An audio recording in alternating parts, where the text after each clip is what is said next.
गुरु दुखी किसी और से नहीं है, गुरु दुखी जनता से नहीं है, गुरु दुखी पब्लिक से नहीं है, गुरु दुखी जजों से नहीं है, गुरु दुखी कोर्ट से नहीं है, गुरु दुखी जेलर से नहीं है, गुरु दुखी जेल से नहीं है। अगर संत रामपाल जी महाराज जी वर्तमान में दुखी हैं तो केवल अपने ही नालायक अंध भक्तों से हैं, अंध भक्तों से।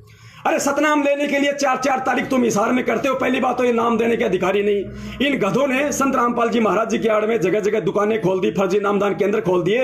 इनको अधिकार है क्या? अरे प्रथम नाम देके तुम लोगों को सतनाम देने के लिए 4 बार इशार तारीखों पे भेजा जाता है, फिर तुम्हारे को सतनाम दिया जाता है। सतनाम देने के लिए प्रथम मंत्र की परीक्षा ली जाती है। क्या ये गधे सक्षम है? क्या ये नालायक वो प्रथम नाम की परीक्षा लेने के लिए सक्षम है? अरे गुरु ये है या संत रामपाल जी महाराज है? परीक्षा कौन ले लेगा? इसलिए हम कह रहे हैं कि 2009 से जो आश्रम में नाम दीक्षा दी जा रही थी वो फर्जी थी।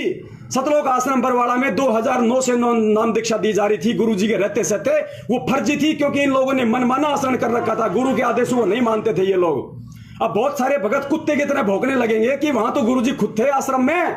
अरे गुरुजी खुद थे, फिर वो फर्जी कैसे हो सकती है? जिस प्रकार सतलोक आश्रम बरवाड़ा में रहते सहते उसी गुरु के नाम पे इन लोगों ने तुम्हें कमांडो बना दिया, इन लोगों ने तुम्हारे हाथों में बंदूकें पकड़ा दी। उसी गुरु के रहते सहते इन लोगों ने वहां पे 5-5 मौतें करवा दी, पुलिस वालों पे पत्थर फेंकवा दिए, पेट्रोल बम फुलवा दिए, जेसीपीया फुकवा दी। उसी तरीके से इन लोगों ने उसी गुरु के आश्रम में रहते सहते ये फर्जी नामदान दीक्षा केंद्र चालू कर दिया था इन लोगों ने।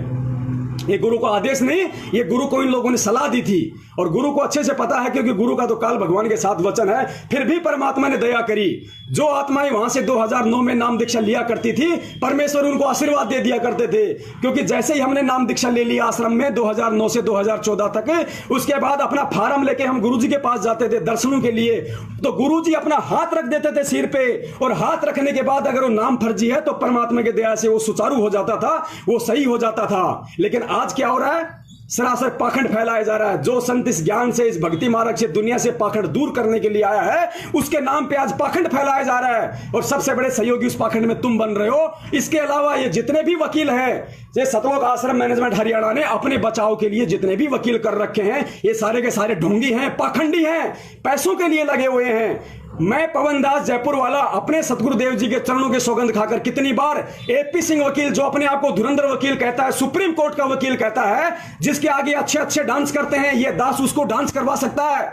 इस दास को परमात्मा ने वो काबिलियत दे रखी है, वो बुद्धि दे रखी है। ये दास आज पूरी दुनिया के सामने एक बार फिर से चैलेंज करता है सतलोक आश्रम मैनेजमेंट हरियाणा के एपी सिंह दिल्ली वाले वकील को, सुप्रीम कोर्ट के अधिवक्ता को, और एस के गर्ग नरवाणा वाले को, जो वर्तमान में देशद्रोह का मुकदमा लड़ रहा है संत रामपाल जी महाराज जी का। मैं उन दोनों वकीलों को चैलेंज करता हूं। यहां पे मुझे मजबूरन चैलेंज करना पड़ रहा है क्योंकि मेरे पास में सबूत हैं, साक्ष्य हैं। इन दोनों वकीलों ने सतलोक आश्रम मैनेजमेंट के इशारे पे, पैसों के लालच में संत रामपाल जी महाराज जी को उल्टा फंसाया है, ना कि बचाया है। अगर ये वकील पाक साफ हैं, अगर ये वकील संत रामपाल जी महाराज जी को जेल से बाहर देखना चाहते हैं, तो मैं इन वकीलों को चैलेंज करता हूं, आप साधना टीवी चैनल पे या किसी भी ऐसे टीवी चैनल पे जिसको पूरी देश दुनिया देखती हो, उस टीवी चैनल पे आप 1 घंटे का, 2 घंटे का, 5 घंटे का आप एक लाइव प्रोग्राम रखो। ये दास वहां आएगा, ये पवन दास जयपुर वाला लाइव बात करेगा, लाइव डिबेट करेगा।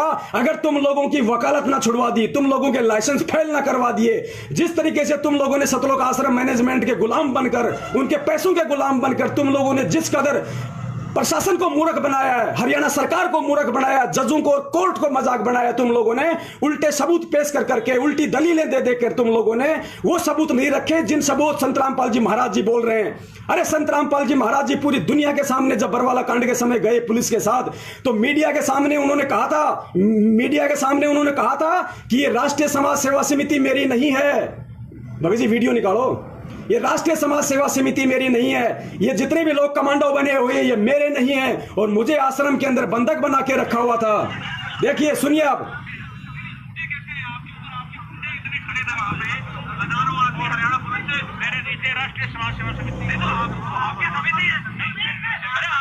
देखा, गुरुजी कह रहे हैं कि समिति मेरी नहीं है। समिति कौन? सतलोक आश्रम मैनेजमेंट हरियाणा, वही गुंडों ने एक समिति बना रखी थी, नाम दे रखा था राष्ट्रीय समाज सेवा समिति। गुंडे सबके सब वो संत रामपाल जी महाराज जी का भाई, उनके बेटा, उनका जवाई, उनके रिश्तेदार, ये स्टेट कोऑर्डिनेटर, यही सारे गुंडे उस राष्ट्रीय समाज सेवा समिति के अंदर थे। और गुरुजी ने उन गुंडों के खिलाफ बयान दिया है अपने वीडियो में पूरी दुनिया को। ये जितने भी वकील हैं, एपी सिंह, एसके गर्ग, नरवाणा, ये उन गुंडों को कोर्ट में खड़ा क्यों नहीं करते? उन गुंडों के खिलाफ कोर्ट में खड़े क्यों नहीं होते? क्योंकि इनको अच्छे से पता है कि जो गुंडे हमें फीस दे रहे हैं, जिन गुंडों के पैसों के पीछे हमारे बच्चे विदेशों में पढ़ रहे हैं, जिन गुंडों के पीछे हमें मौज मिल रही है, हमें लाखों रुपए एक तारीख का मिल रहा है, उन गुंडों के खिलाफ हम कैसे कोर्ट में खड़े हो जाएंगे?